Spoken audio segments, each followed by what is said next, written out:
Vitória, bom dia. Sim, Vitória, é a mesma da noite, tá bom? Lá na turma da noite, a aula é hoje e eu vou tratar também do mesmo assunto. Eu vou começar testamento, tá bom? O meu medo, Vitória, é você não conseguir acessar, porque é um link diferente, tá bom? Mas se você quiser me mandar um e-mail daqui a pouco, me manda que eu te passo o link da turma da noite e você assiste, tá bom? Fique à vontade. Tá? Ou senão depois você assiste a aula gravada também, não tem problema algum. Beleza? Então, vamos lá, pessoal. Vamos começar o conteúdo da nossa. Tá bom. O conteúdo da nossa prova se encerrou na semana passada, quando nós fizemos a revisão. Tá bom? Vocês tinham lá uma lista enorme de exercícios para fazer, para estudar, tá bom? Vocês não podem se basear exclusivamente o seu estudo naquela lista de exercícios, também tem que estudar pelo seu caderno e pela leitura da doutrina, tá bom? Então, lembrem-se, é um conteúdo, bom dia, Ana Clécia, é um conteúdo que se completa, tá bom? Então, é a aula, os exercícios e a doutrina, tá bom?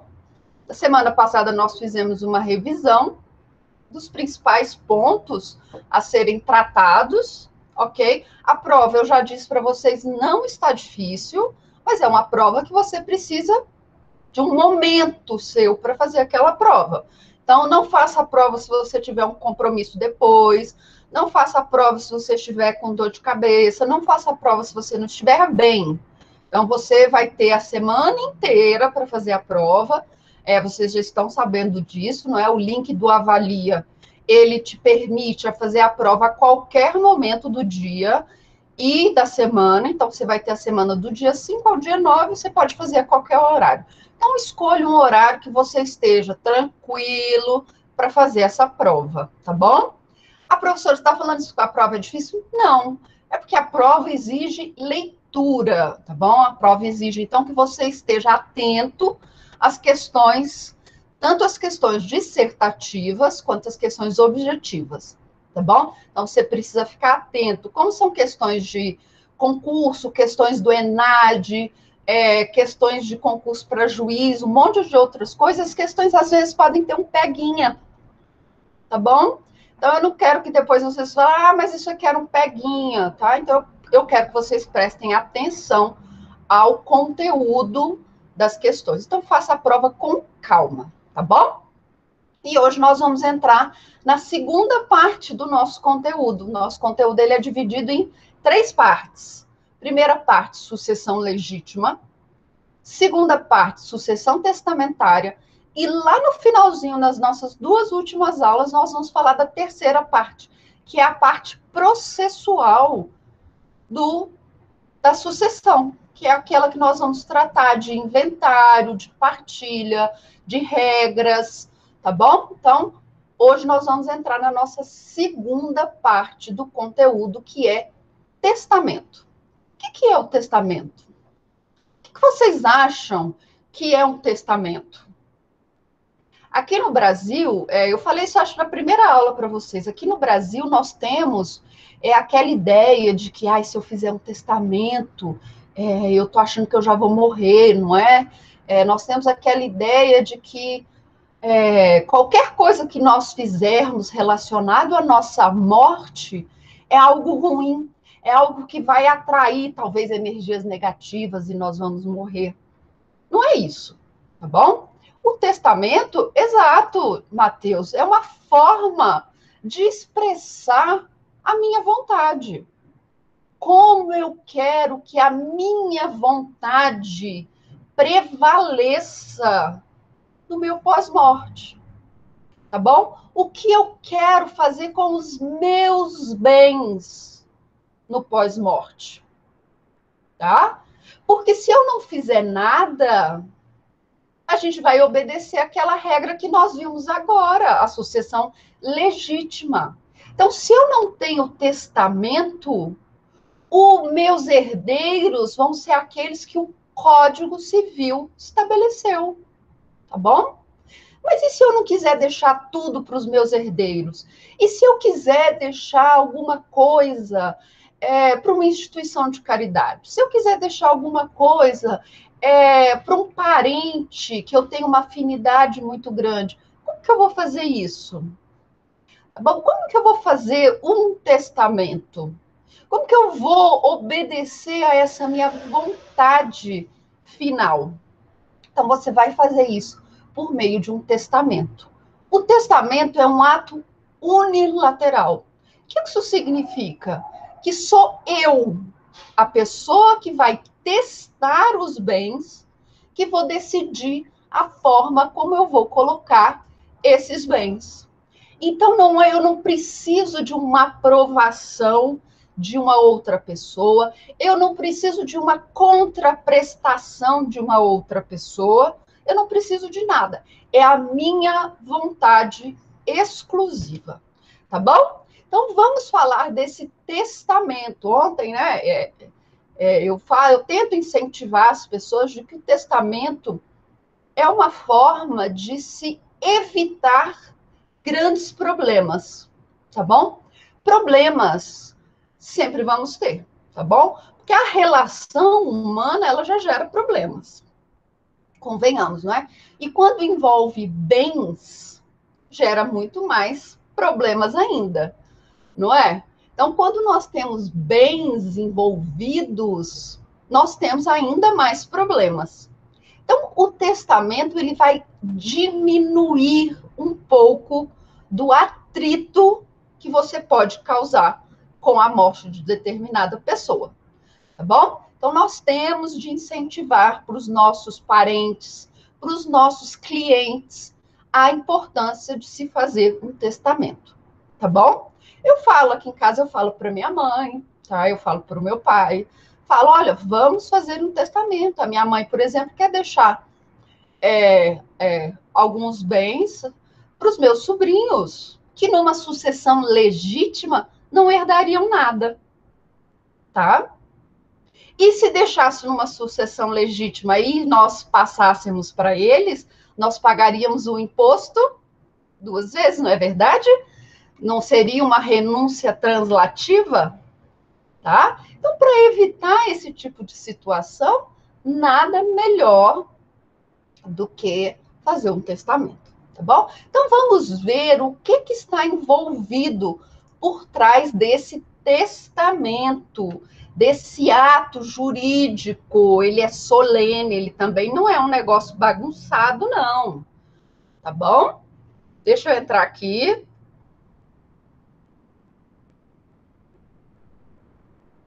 Conseguem ver? Conseguem, não é? Já está disponível aqui.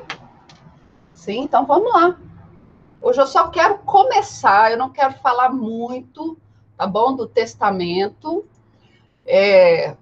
para não confundir vocês, mas vamos lá. O que é esse testamento? Tá? Nós já vimos.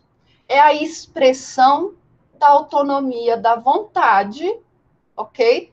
Desse decujus, dessa pessoa que morreu. É como ele gostaria que os bens dele fossem partilhados no pós-vida.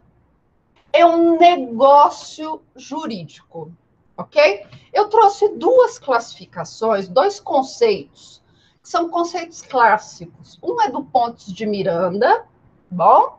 Então, quem for fazer alguma monografia com relação a sucessões, direito de família, tem que trazer os doutrinadores clássicos. Um doutrinador clássico é o Pontes de Miranda, tá bom? A outra é a Maria Helena Diniz. O que o Pontes de Miranda ele vai trazer como testamento? Pontes de Miranda ele vai trazer um conceito muito enxuto, tá bom? Muito enxuto, que hoje já não é o mais admitido, mas é um conceito que tem muitas informações.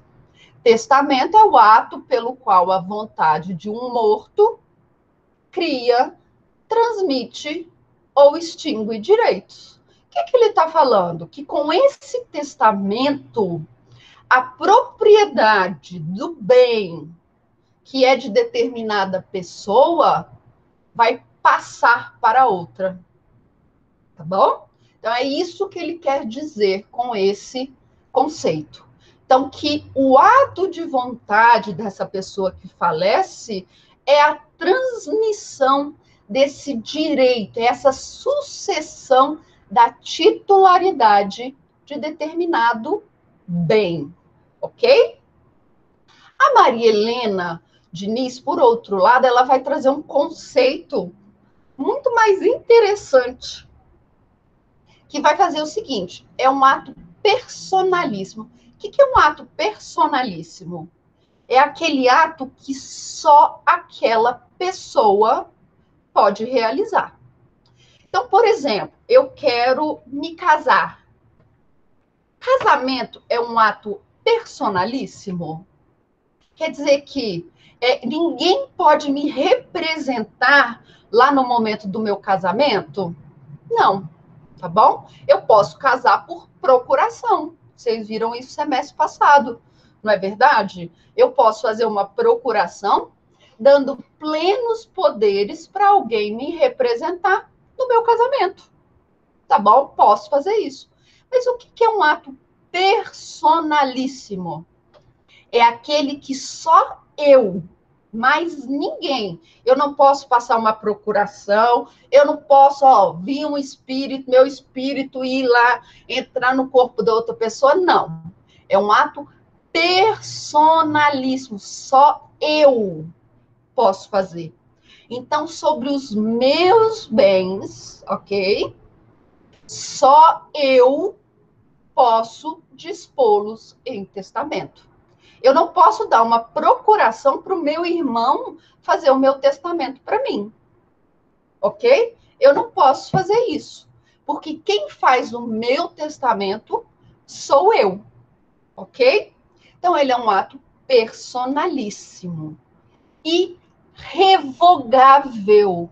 Significa que a qualquer momento eu posso pegar o meu testamento e rasgar. Posso rasgar meu testamento e falar, olha, esse testamento agora não vale mais, eu vou fazer outro testamento. Tá bom? Então, ele é um ato personalíssimo e revogável. Significa que a qualquer momento eu posso entender que aquele testamento não está legal e eu posso fazer outro. Ok? Então, continua. É o ato personalíssimo e revogável pelo qual alguém, em conformidade com a lei. Opa, vamos fazer uma paradinha aqui. Professora, mas o testamento não é a última vontade da pessoa? Ela não pode dispor da forma que ela quiser? Peraí, poder pode. Mas desde que aquela última vontade dela esteja em consonância com a lei. Mas, professora, como assim? Tá bom? Se eu faço meu testamento de uma forma que não é permitido em lei, esse meu testamento é nulo. Professora, mas não é um ato de última vontade? É, mas a lei sempre vai prevalecer sobre o testamento, tá bom? Então, ainda que seja um ato de última vontade, personalíssimo, revogável, em que a pessoa pode dispor dos seus bens da forma como ela entender, ele ainda tem de obedecer à lei. E ele vai obedecer à lei quanto a quê? Quanto às formalidades. Então, o testamento, ele tem uma regra. Olha, o testamento público é assim, o testamento particular é assado. Então, o Código Civil vai estabelecer as formas em que nós vamos ter testamentos. Ok? Então, você precisa obedecer às formas. E você também precisa obedecer o conteúdo, ok? Porque o nosso código vai estabelecer algo chamado como proteção da legítima. O que é essa proteção da legítima? É uma parcela, ok? Dos bens que a pessoa quer dispor em testamento, mas é a parcela dos bens daquela pessoa que obrigatoriamente devem ser dos herdeiros necessários, tá bom? Então, anotem aí. A observância da lei, ela vai ser tanto no aspecto formal, então ele vai obedecer às regras para a construção de um testamento, ok? Então ele vai obedecer às regras, ok? E também material, porque nós precisamos proteger a legítima. E aí coloque o que é a legítima. Deixa eu ver aqui. Professora, quando há o testamento e obrigatoriamente a proteção da legítima na proporção de 50%, como fica a meação? Não existe. Claro que existe a meação. Claro que existe. Você separa primeiro os bens da meação, ok? Separou os bens da meação, não separou? Separei, tá aqui. Esses bens aqui são os bens da meação. O que sobra não são os bens da pessoa que quer testar? Esses bens que a pessoa pode testar, ela tem que separar dali a legítima. Hoje, a nossa legítima é de 50%. Tá bom? Vamos imaginar, então, o caso do Gugu, que é um caso que está aí, ó, na mídia. Obra. É sempre assim, não é? Sempre assim. Você está dando uma aula, fazendo a apresentação, o cachorro começa a gritar, o caminhão do gás aparece, a obra do vizinho. Não é desse jeito? Vamos lá, vamos imaginar o do Gugu. Tá? Fácil. Gente, aquele testamento do Gugu ali, o povo está brigando sem necessidade, não é? Ali nós já sabemos o resultado daquela situação, tá? Metade dos bens do Gugu, desde o momento em que ele começou a união estável com a companheira dele, são bens são bens comuns. E metade desses bens, que são os bens comuns, vão necessariamente para a companheira, não é assim? Os bens que o Gugu possuía antes da relação com a companheira dele vão ser os seus bens particulares. Então, a companheira dele vai ser herdeira daqueles bens particulares. Os bens que sobram, aí sim, nós vamos observar a legítima, 50% daqueles bens que sobram, mais 50% dos bens particulares vão ser obrigatoriamente para os herdeiros necessários. O que sobrar daquela regra ali, o que sobrar, aí nós vamos obedecer o que ele dispôs em testamento. Tá bom? Ficou claro? Então, quando nós temos nós temos bens comuns, que são os bens que são do casamento, você primeiro separa a parte, então, que é da companheira ou do companheiro, o que sobrar é a sua parte. E aí são esses bens que sobram que você pode atestar em testamento. Tá bom? São esses bens. Esses bens que sobram, ok? 50% obrigatoriamente para proteção da legítima, que é o que o nosso código hoje estabelece, que é a metade dos bens. Tá bom? O outro restante, os outros 50%, você pode dispor da forma que você quiser. Vamos fazer outro exemplo? Imagina que o Zezinho, deixa eu pegar aqui meu papelzinho que está mais. Imagina que o Zezinho é casado Nesse seu caso aí, sim, tá bom? Mateus, nós vamos fazer aqui, nesse seu caso, exatamente isso. Vamos dizer que o Zezinho, tá? Deixa eu pegar uma folhinha melhor aqui, só um minutinho. Tá? Vamos imaginar que o Zezinho, ele é casado com a Mariazinha em regime de comunhão parcial de bens, tá bom? Que foi o caso que o Mateus trouxe aqui pra gente. Então, o Zezinho, ele é casado com a Mariazinha num regime de comunhão parcial de bens, beleza? Ao longo da vida em comum, o Zezinho e a Mariazinha, eles adquiriram um patrimônio de 500 mil reais, tá bom? O Zezinho e a Mariazinha, quando eles casaram, eles não tinham nada, tá? Não tinham bens anteriores, ninguém recebeu herança com cláusula de incomunicabilidade, nada. Então, o Zezinho e a Mariazinha, eles têm um patrimônio de 500 mil reais. O Zezinho, ele tá doente, tá bom? E ele quer fazer um testamento.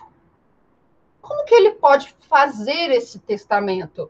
Ele vai separar a legítima em cima do valor total dos bens ou não? Não. Ele vai dividir aqui os bens, tá bom?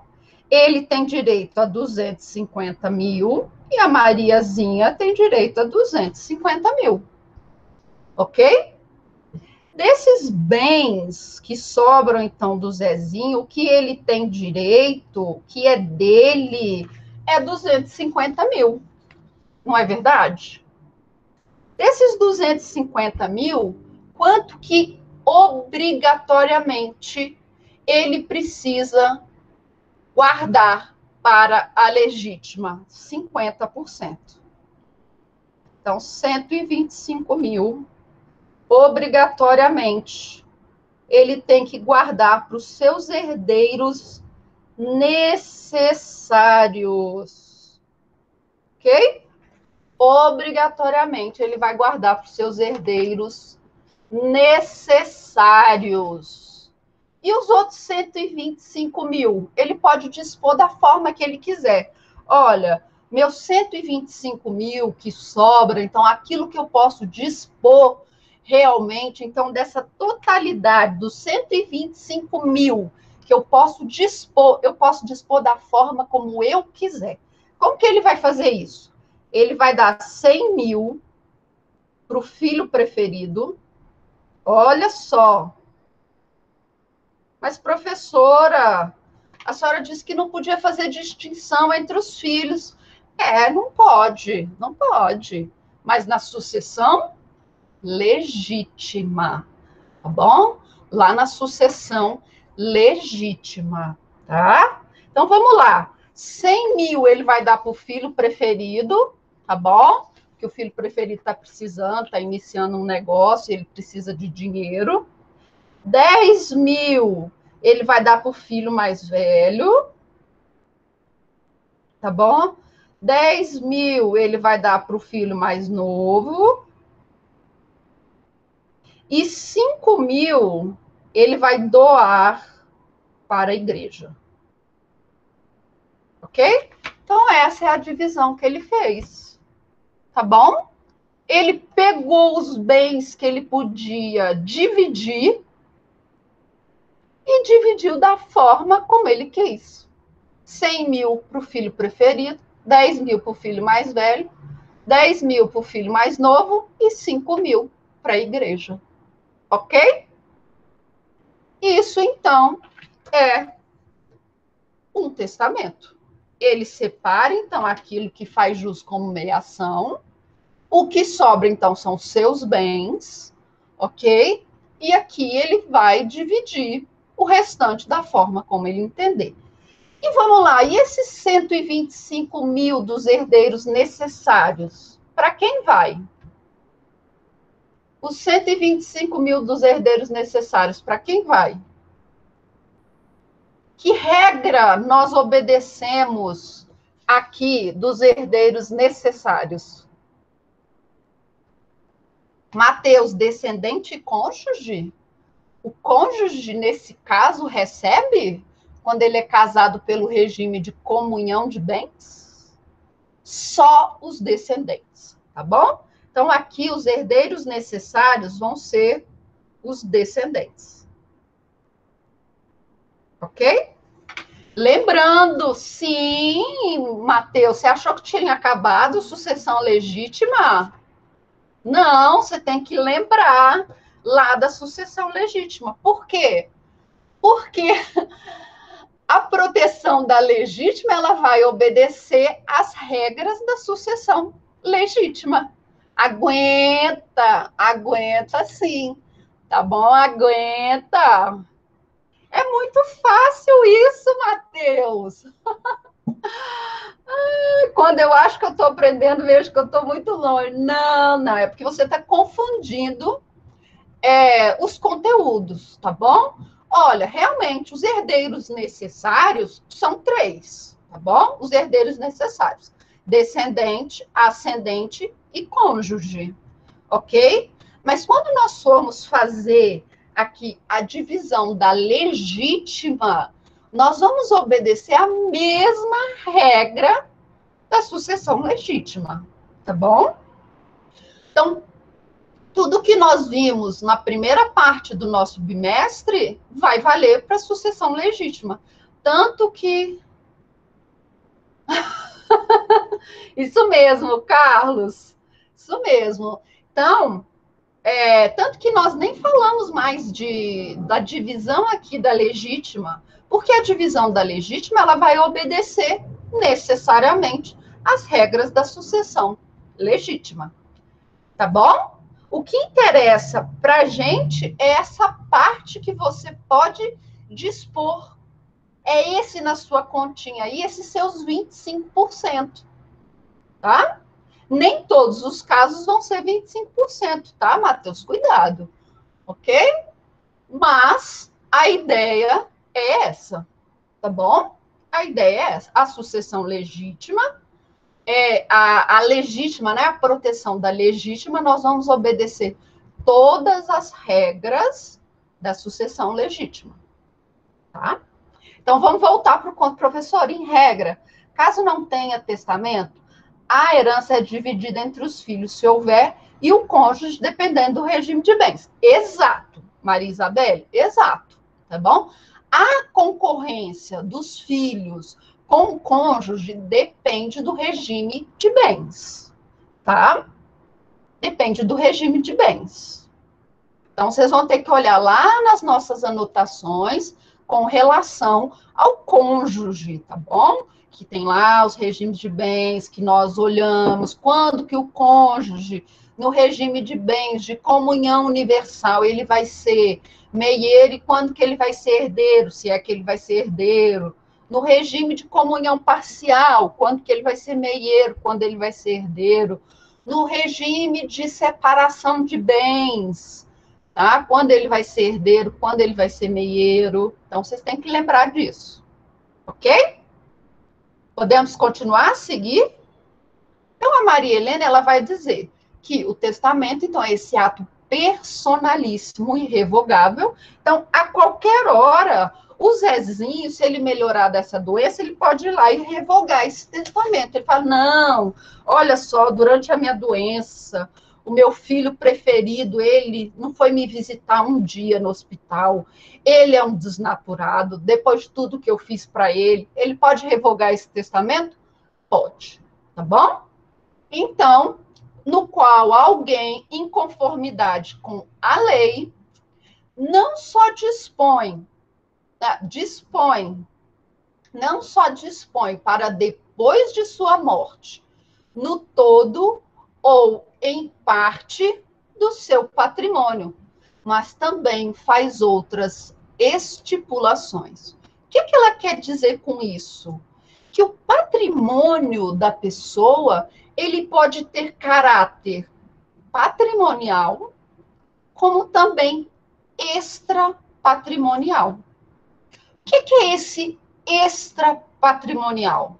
Reconhecimento de filho, criação de fundação, guardar material genético, direito de personalidade.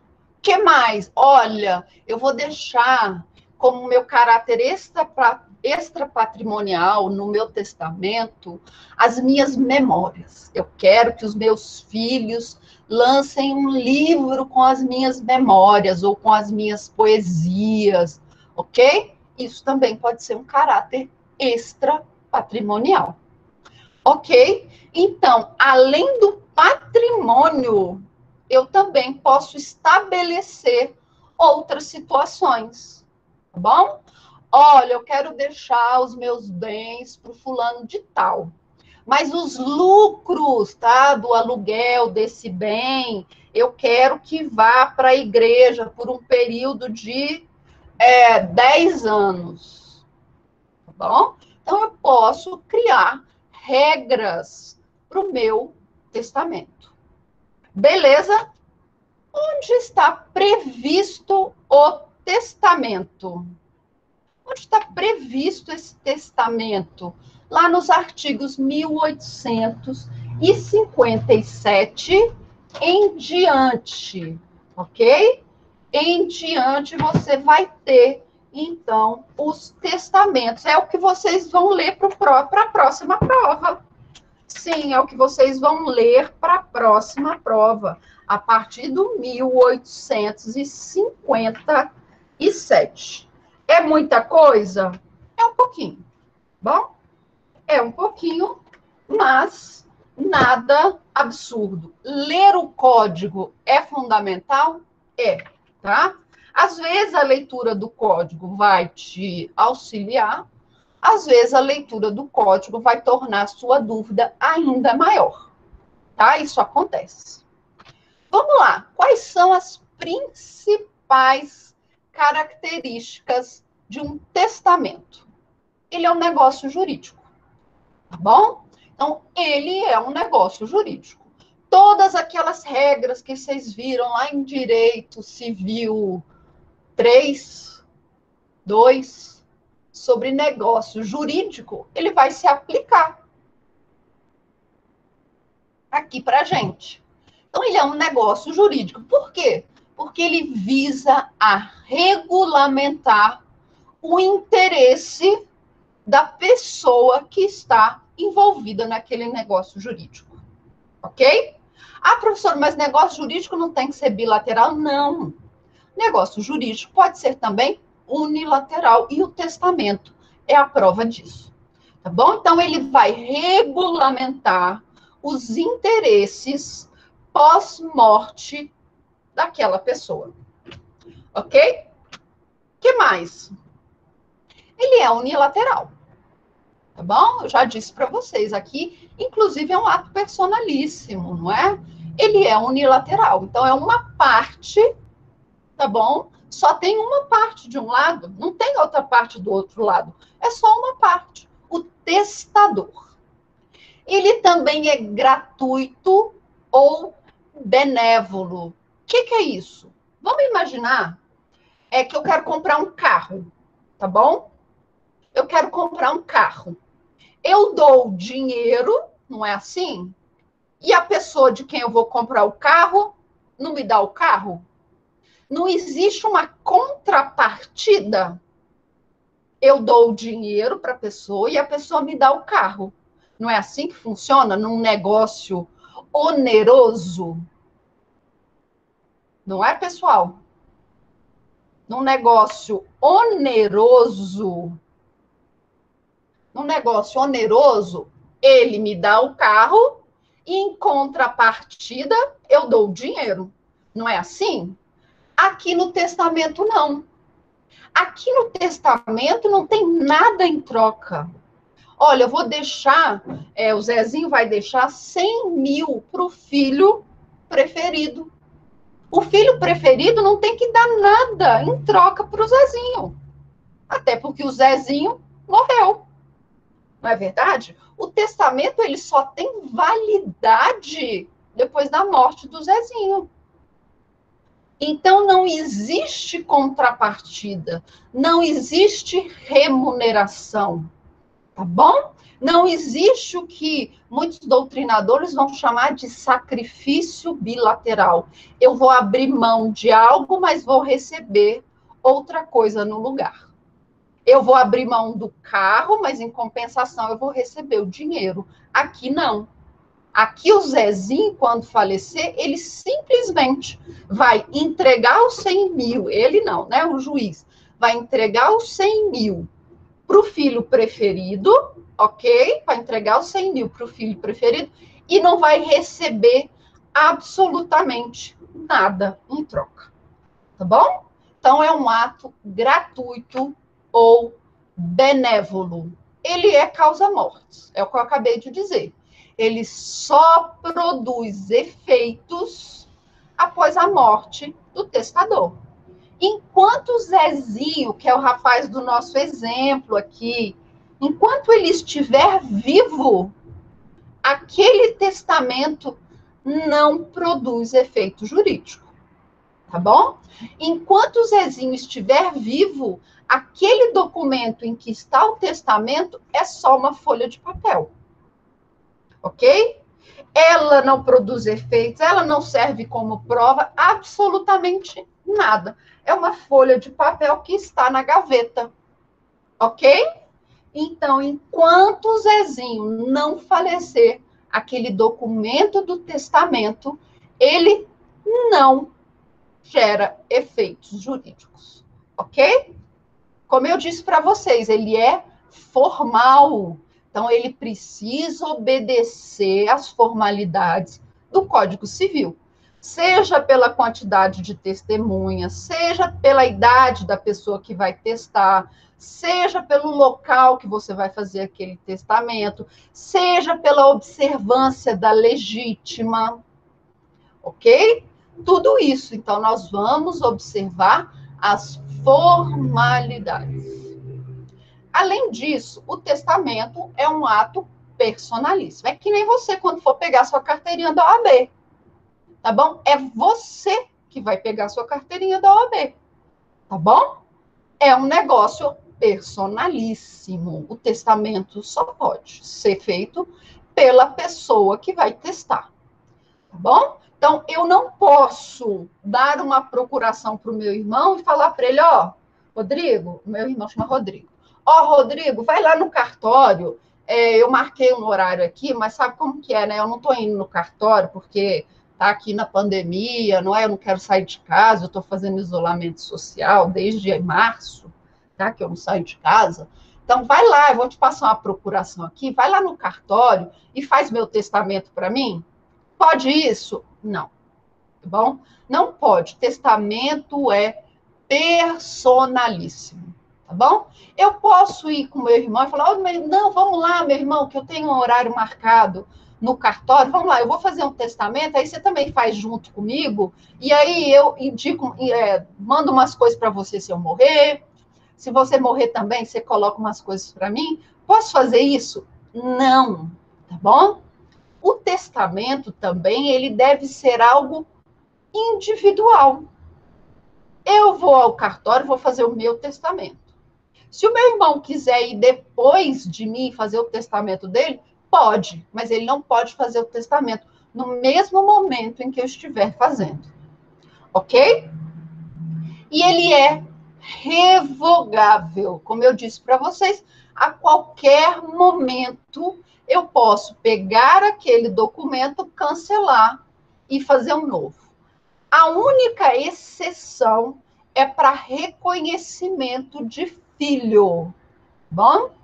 Reconhecimento de filho é ato irrevogável. Então, imagina que o Zezinho estava doente, ele foi fazer meu testamento agora que eu estou doente.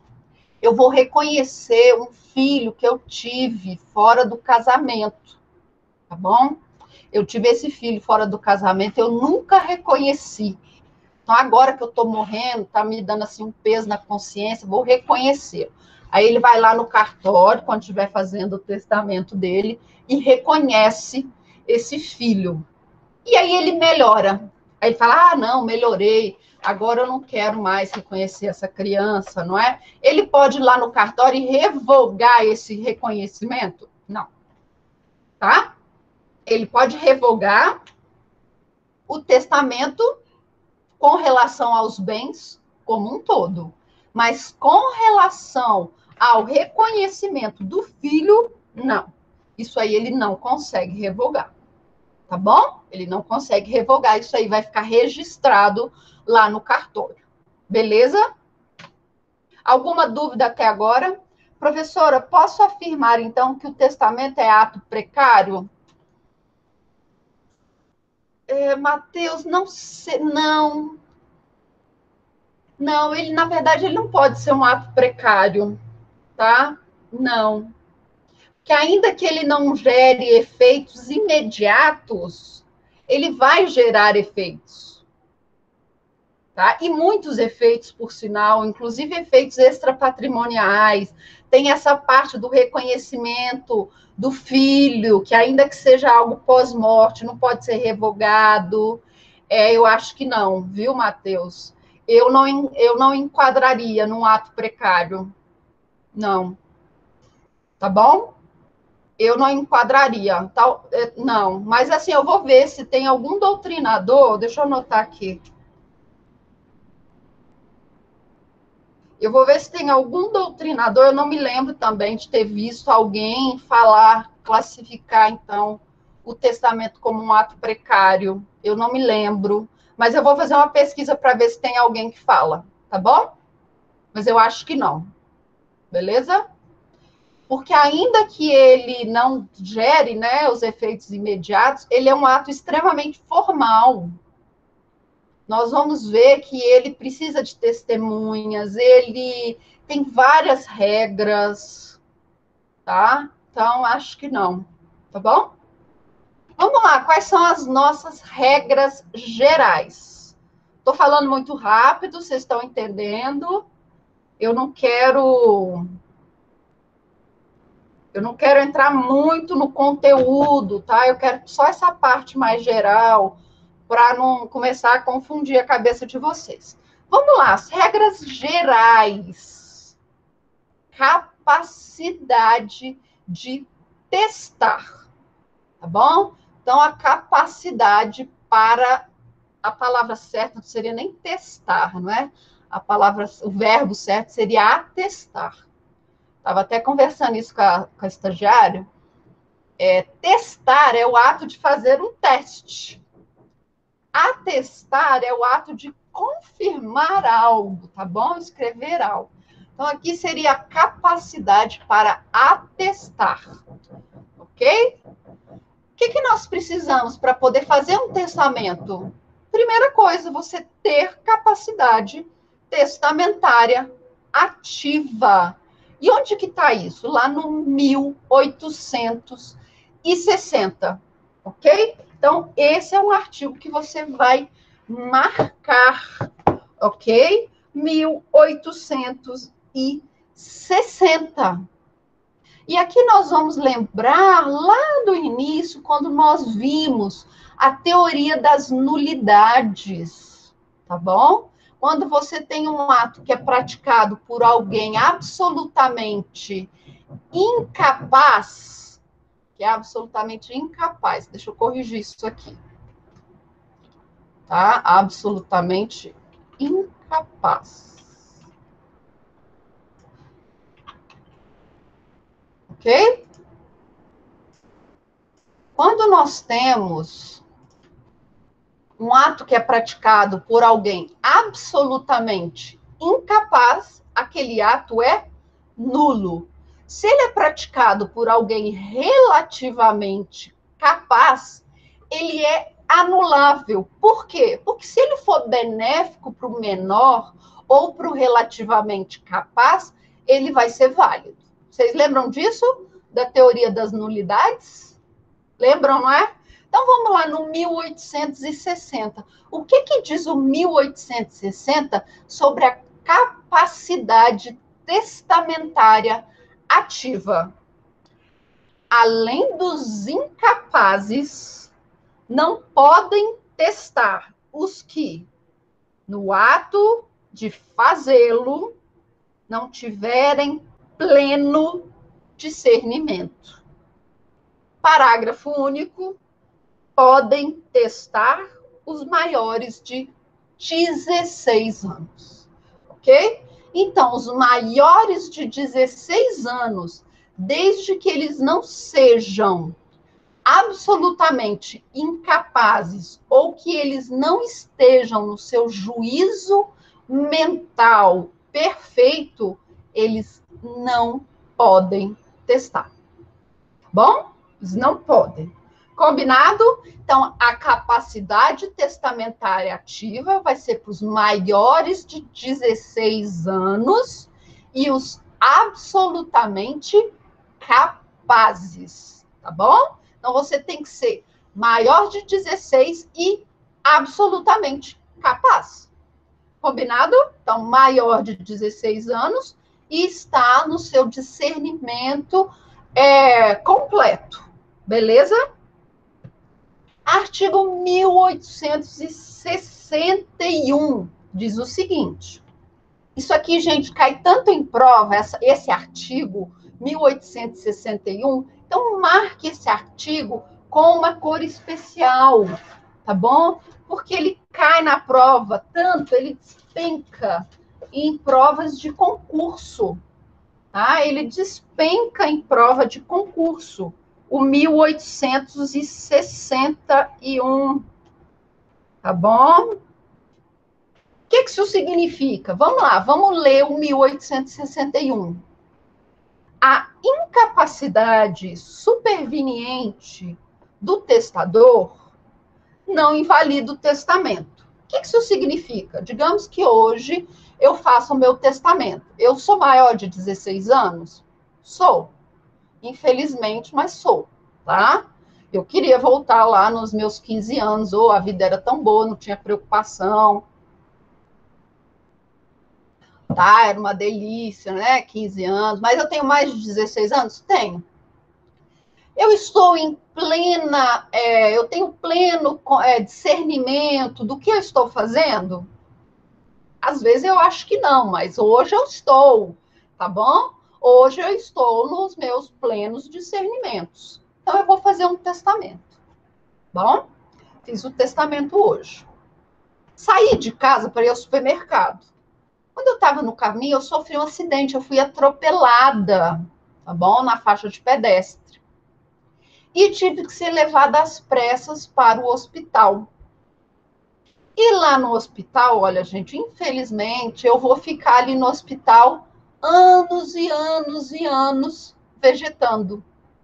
O meu testamento, ele perde a validade porque depois de fazê-lo, eu passei a não ter mais discernimento das minhas faculdades. Eu me tornei uma pessoa, talvez, relativamente capaz. O que vocês acham? Eu fiz o testamento no momento em que eu estava lúcida, sã, maior de 16 anos. Depois disso, eu fui atropelada, fiquei lá em coma e estou no estado vegetativo. Eu passei, então, de absolutamente capaz, não é assim? Talvez para um absolutamente incapaz. Eu não consigo nem expressar qualquer coisa. O meu testamento perde a validade? Não. Tá bom? É isso que diz a primeira parte do 1861. Que a incapacidade superveniente, ou seja, aquela incapacidade posterior, não revoga, não invalida o testamento.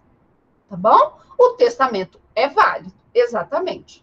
Agora, o testamento que é feito por um incapaz, se depois que ele se torna capaz, se esse testamento se valida, não. Tá bom? Então, imagina que eu fiz um testamento com 15 anos. Eu posso atestar com menos de 15, 16 anos? Não. Esse testamento, no momento que eu fiz, ele já é nulo.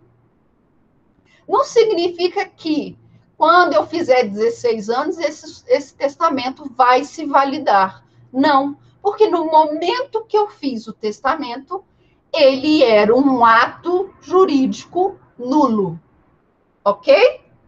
Então, o artigo 1861, ele vai falar: a incapacidade superveniente do testador não invalida o testamento. Nem o testamento do incapaz se valida com a superveniência da capacidade. Então, digamos que eu estou lá, eu vou fazer aniversário, eu tenho 15 anos, eu vou fazer aniversário meia-noite. Aí eu já vou começar meu testamento, tá? Eu ganhei uma bolada, eu sou multimega milionária já, porque eu herdei, não sei o quê. Então, olha, eu vou fazer 16 anos, meia-noite, eu já vou começar meu testamento agora. Eu faço meu testamento. Esse testamento que eu acabei de fazer, 23 horas e 59 minutos, ele é válido? Não, tá bom? Então, o testamento feito pelaquele que é incapaz, ele não tem validade, tá bom? Aquele que é incapaz não tem validade. Eu quero que vocês lembrem também que nós tivemos uma alteração significativa com relação aos absolutamente incapazes e os relativamente capazes, com a entrada em vigor do Estatuto do Portador de Deficiência, tá bom? Nós tivemos uma mudança significativa, que antigamente o código dizia que uma pessoa, às vezes, sofreu um acidente, ela ficava absolutamente capaz ou relativamente capaz, mas hoje nós não temos isso mais, tá bom? Então, cuidado com essas questões que possam surgir com essa alteração do Código Civil, com a entrada em vigor do Estatuto. Lembrando que, agora aqui, puxando a sardinha lá para o direito internacional, o Estatuto de Pessoa Portadora de Deficiência, ele foi o nosso primeiro tratado de direitos humanos que foi aprovado no rito de Constituição, de emenda constitucional, ok? Então, ele tem força de norma constitucional, tá bom? Então, ele foi o nosso primeiro tratado de direitos humanos, aprovado com aquela regra que está lá no artigo 5º, parágrafo 3º, tá bom? Então, foi a nossa primeira, o primeiro tratado desse sentido. Então, o Estatuto da Pessoa Portadora de Deficiência, ele tem equivalência a normas constitucionais, tá bom? Ok? Aí eu coloco aqui, não é? E a pessoa portadora de necessidades especiais? O que ela é? Tá? O que ela é? Ela é uma pessoa absolutamente capaz. Então, ela é uma pessoa como qualquer outra, tá bom? Ela tem os seus direitos, ela pode testar, tá bom? Ela tem, ainda que um discernimento reduzido, mas ela pode testar. Ela não é mais considerada para o Código Civil uma pessoa relativamente capaz, tá bom? Ok? E o pródigo? O pródigo pode testar?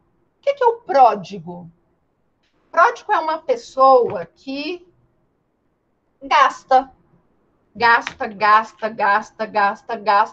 tudo que tem.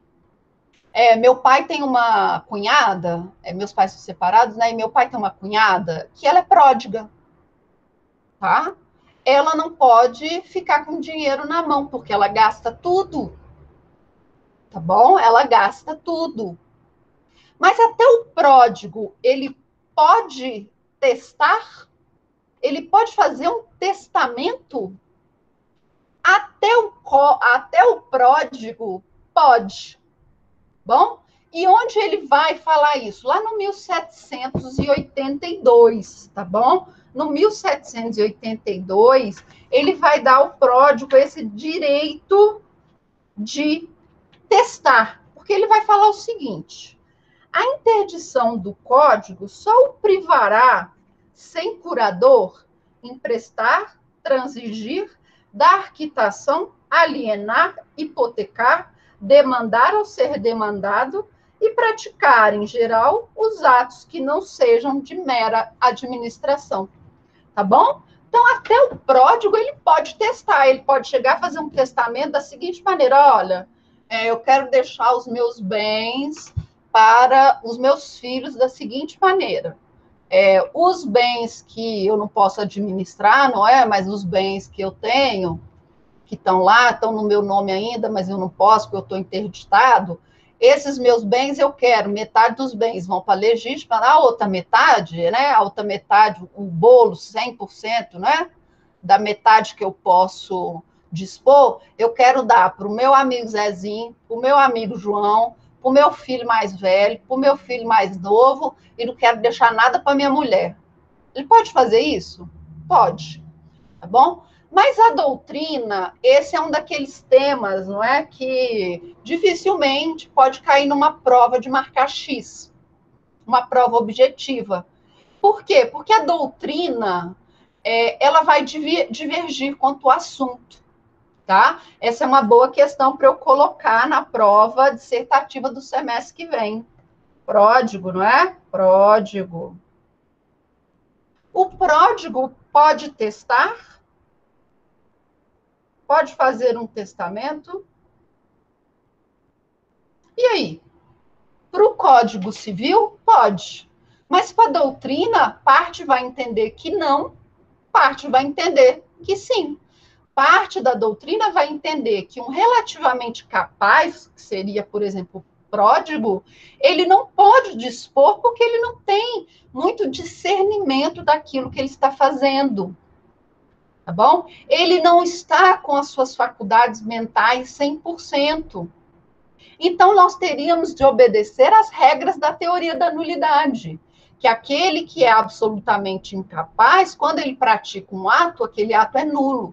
E quando ele é relativamente capaz, o ato é anulável, tá bom? Então, aquele testamento causou algum prejuízo para o pródigo. Se causar prejuízo para o pródigo, aquele testamento, então, seria anulável.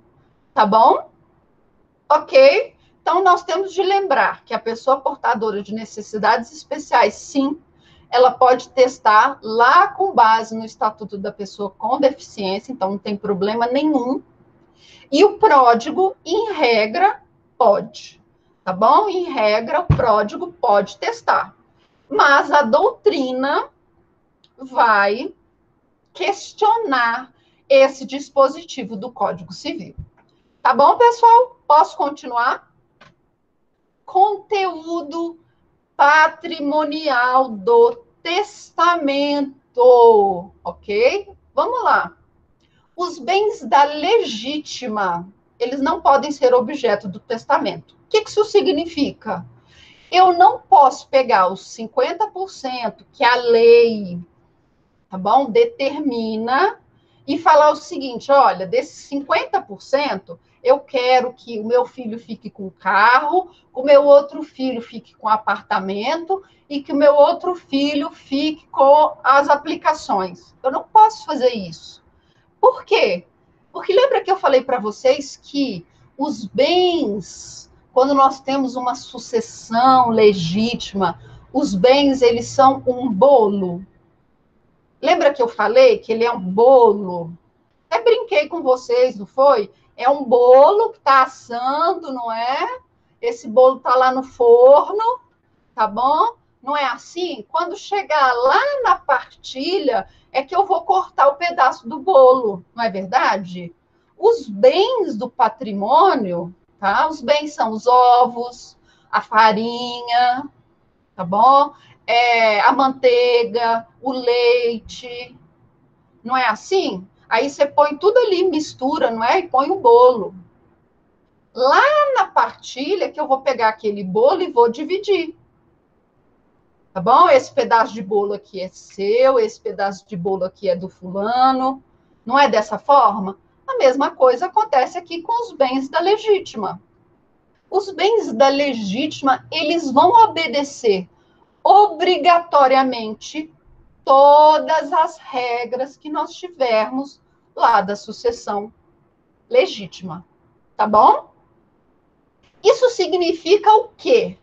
Se eu dispor de bens que deveriam ser parte da legítima, se eu dispor desses bens em testamento, eu vou sujeitar esse meu testamento a uma redução, tá bom? Vamos voltar para o caso do Zezinho e da Mariazinha, tá bom? Vamos voltar. Lembra que eles tinham 500 mil? Eram os bens do casal? Então, o Zezinho e a Mariazinha, eles têm em comum um patrimônio de 500 mil. Não é assim? Então, nós sabemos que metade desses bens pertencem à Mariazinha e metade ao Zezinho, não é assim? A título de meiação. Imagina que Zezinho e Mariazinha resolvam se separar. Quanto que a Mariazinha vai receber nessa separação? Metade dos bens que ela tem direito, não é verdade? Então, tá aqui o Zezinho e a Mariazinha se separaram, tá? A Mariazinha ficou com a parte dela, o Zezinho ficou com a parte dele, 250 mil. Desses 250 mil, quanto que a lei manda o Zezinho separar a título de legítima? 50%. Mas digamos que no testamento do Zezinho, ele colocou da seguinte maneira: testamento, 100 mil para o meu filho preferido, 10 mil para o meu filho mais velho,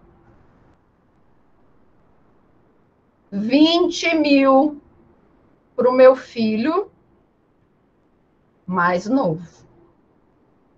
E aí? Foi assim que o Zezinho distribuiu os bens dele em testamento. E agora? Conseguem ver?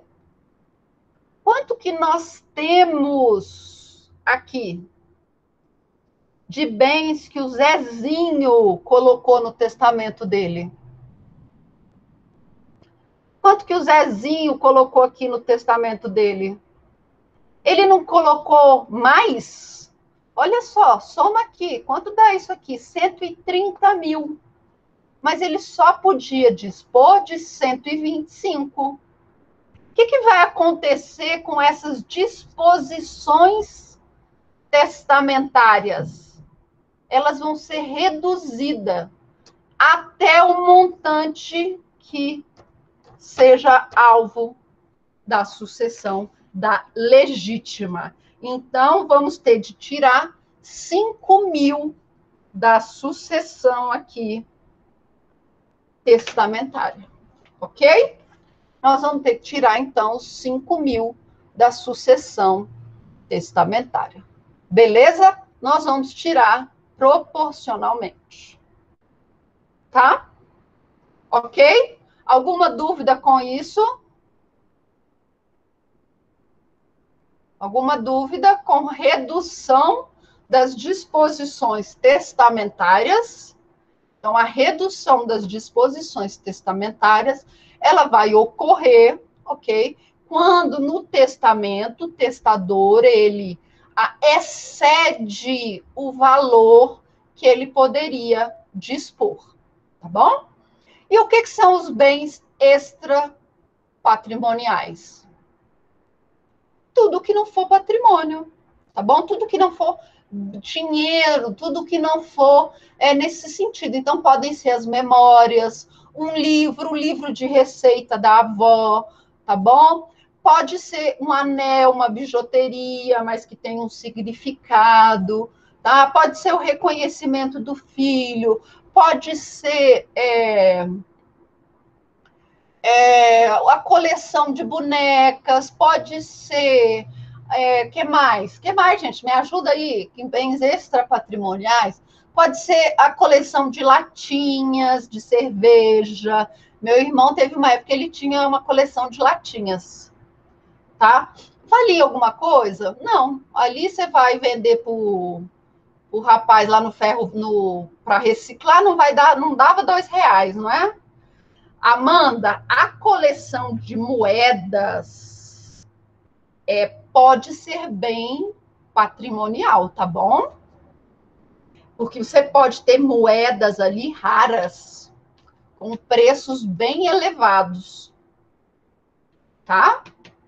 Então, às vezes, até a coleção de boneca pode ser algo raro, então, pode ser. Mas o que mais? Olha, minha caixa de ferramentas aqui, tá? Com a minha furadeira, eu quero deixar para fulano de tal, tá bom?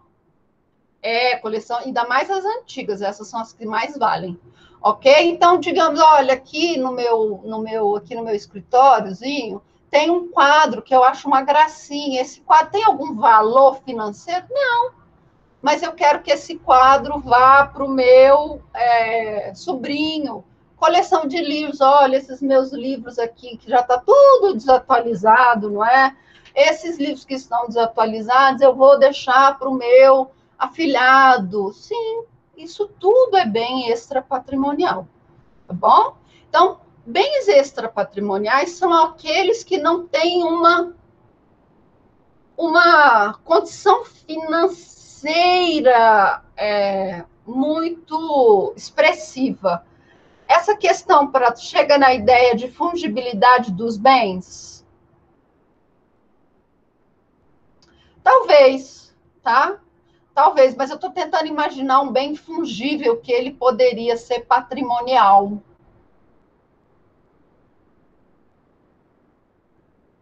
O Matheus faz umas misturas, não é?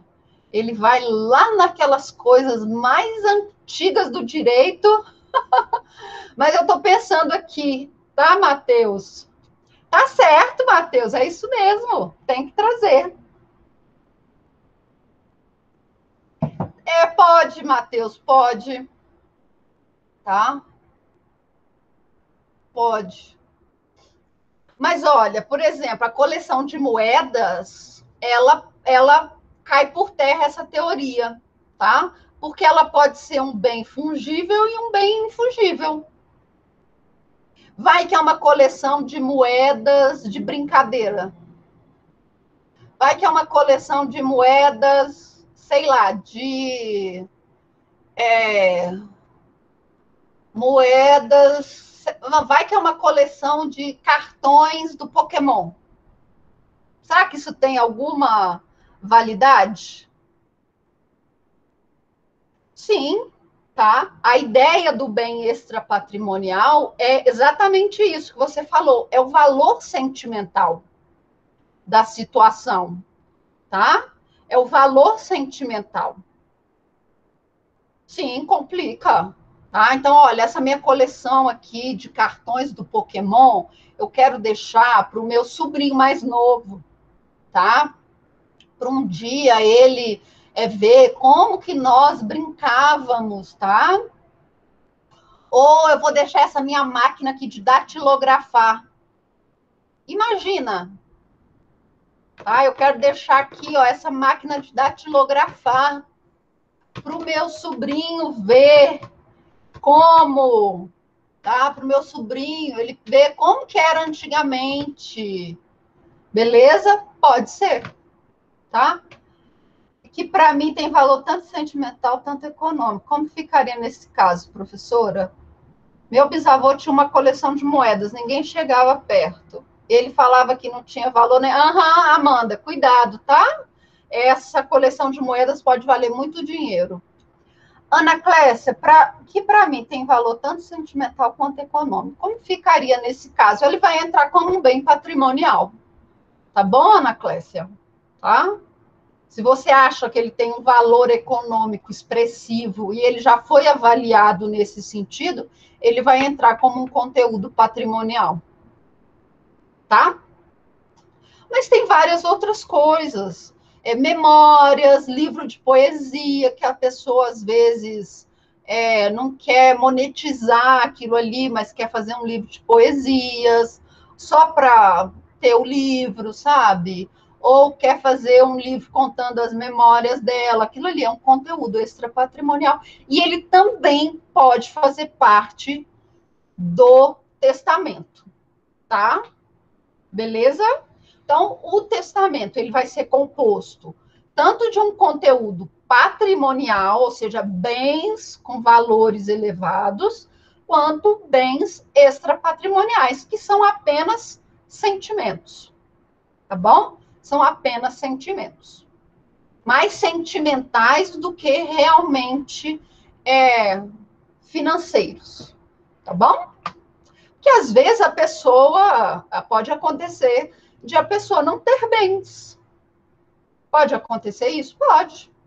Às vezes a pessoa já em vida, ela distribuiu tudo que ela queria distribuir, ela é uma pessoa sozinha, não tem bens, ela tem apenas esses bens extrapatrimoniais. Pode acontecer? Pode. E ela pode dispor em testamento sobre esses bens extrapatrimoniais? Pode. Tá bom? Pode sim. Beleza? Opa! Prazo para invalidar um testamento. Qual é o prazo para invalidar um testamento? Tá bom? Vamos lá. 5 anos a contar do registro. Tá bom? Então, você pode invalidar um testamento 5 anos a contar do seu registro. 1859, tá? 1859. Extingue-se em 5 anos o direito de impugnar a validade do testamento, contado o prazo da data do seu registro, tá bom? Contados das datas do seu registro. Mas isso você vai cumular com o artigo 1909, que vai falar da nulidade relativa, ok? Que vai dizer o seguinte: são anuláveis as disposições testamentárias inquiridas de erro, dolo ou coação. Quando nós tivermos, então, dolo, erro ou coação, o prazo vai ser de 4 anos a contar do conhecimento desse erro, deste dolo ou dessa coação, tá bom? Então, nós vamos ter 2 prazos, ok? Tá? Eu falo aqui. Então, nós vamos ter 2 prazos. O prazo para uma anulabilidade, tá? Uma nulidade relativa, ok?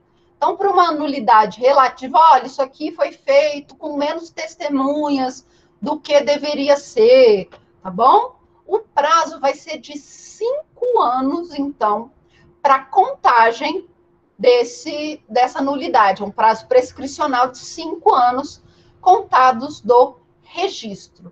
Agora, se for um vício de consentimento, erro, dolo ou coação, esse prazo vai ser de 4 anos a contar do conhecimento do vício, ok? Então, a contar do conhecimento do vício. Beleza? E se nós tivermos absoluto... vamos lá, deixa eu voltar aqui que eu me perdi. Se nós tivermos uma nulidade relativa, que diz respeito às formalidades do testamento, o prazo vai ser de 5 anos a contar do registro para você anulá-lo, beleza? Se você tem um vício de consentimento, erro, dolo ou coação, o prazo vai ser de 4 anos, tá bom? A contar do conhecimento desse dolo, erro ou coação. Agora, se nós tivermos uma nulidade absoluta ou uma simulação, nós vamos lá para a teoria das nulidades, no 166 e no 167 do Código Civil, ok? Que vai falar o seguinte: é nulo o negócio jurídico quando celebrado por pessoa absolutamente incapaz, parará, parará, parará, tá bom? E no 167 vai tratar do negócio jurídico simulado, tá bom? Então, o testamento que é feito por um incapaz, ele é nulo, tá bom? Não é que o prazo vai ser de 5 anos para você alegar aquela nulidade. Não, ele é simplesmente nulo, ok? Se ele foi simulado também, ele é nulo. Beleza? Com relação ao testamento, tá?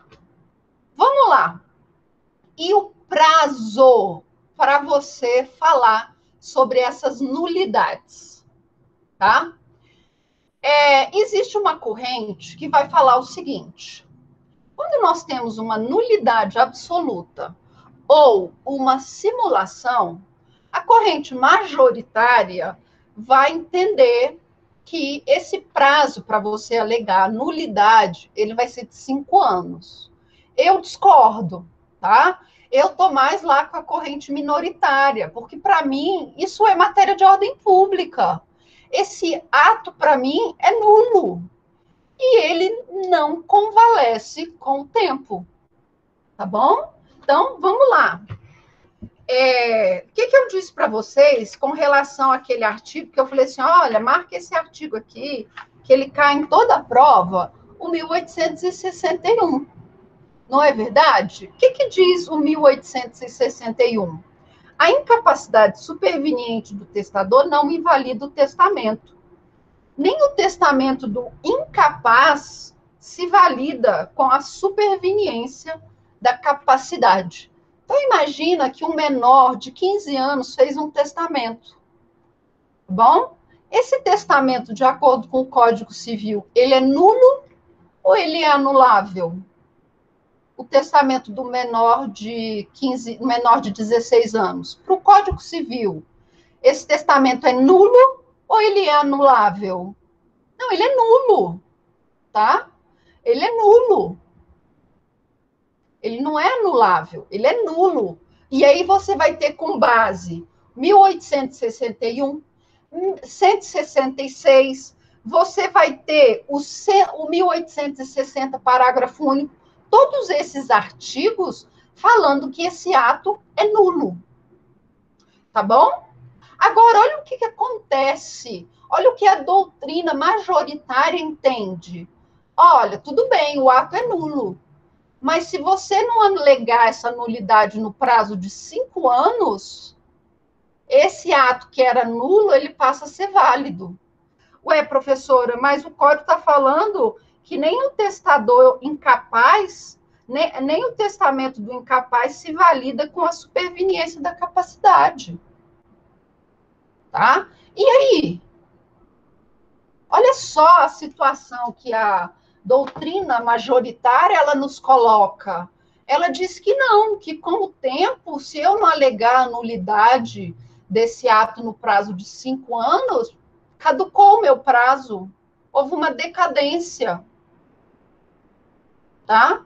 Mas a minoritária, da qual eu acredito, né, que eu acho que é a corrente mais completa, vai falar que não, que isso é matéria de ordem pública. Claro que é. Mateus, esse prazo começa no momento que você fez o testamento. Tá? Qual é o prazo? Então, a partir do momento que eu fiz o testamento. Não é um pouco absurdo, tá? Essa doutrina majoritária, ela está tratando de um ato nulo como se fosse um ato anulável. Ok? E o próprio Código Civil diz que os atos praticados pelo menor, pelo incapaz, ele não se convalida com o tempo, quer dizer, ele não segue, ele não se torna legítimo, válido, só porque aquele menor completou 16 anos. tá bom? Mas, por incrível que pareça, a corrente majoritária é a que vai defender a caducidade em 5 anos, tá? Ok? Eu discordo. Para mim, isso é matéria de ordem pública, tá bom? Então, para mim, é matéria de ordem pública, tá bom? O que você vai fazer numa prova, caso caia algum conteúdo desse sentido, numa prova objetiva? Você vai analisar muito bem o que diz o enunciado da questão. Se o enunciado da questão falar o que diz o Código Civil, você vai falar, então, que é um ato nulo, tá bom? É um ato nulo, porque o Código Civil ele vai trazer, ao longo do Código inteiro, artigos dizendo que atos, por exemplo, praticados por incapazes é nulo, tá bom? Então, cuidado com essa questão da invalidação do testamento. Nulidade relativa, 5 anos da data do registro do testamento, tá bom? Então, aqui é do registro. Vício de consentimento, erro, dolo ou coação. O prazo é 4 anos do conhecimento daquele erro, daquele dolo ou da coação, tá bom? Também vai valer para fraude, vício de lesão e fraude contra credores, então prazo é de 4 anos. Ok? E com relação às nulidades absolutas ou à simulação, que estão, respectivamente, no 166 e no 167, nós vamos ter essa divergência doutrinária, tá bom? A maioria vai falar que caduca em 5 anos do ato, ok? E a minoria, que eu acho que é a correta, mas quem sou eu, não é para dar minha opinião, eu acho que é a correta, seria uma corrente que eu me filiaria, vai dizer que não, que isso é matéria de ordem pública, tá bom? Matéria de ordem pública. Alguma dúvida até agora, pessoal? Eu não sei, não, isso aqui eu não vou começar hoje, vou terminar. Tá? Modalidades de testamento, eu vou deixar para falar com vocês. Opa, aqui tá fora do foco. Oi, tô aqui. Fora do foco minha câmera. Modalidade de testamento, então, eu vou deixar para falar com vocês na semana depois da prova. Eu continuo aqui fora de foco.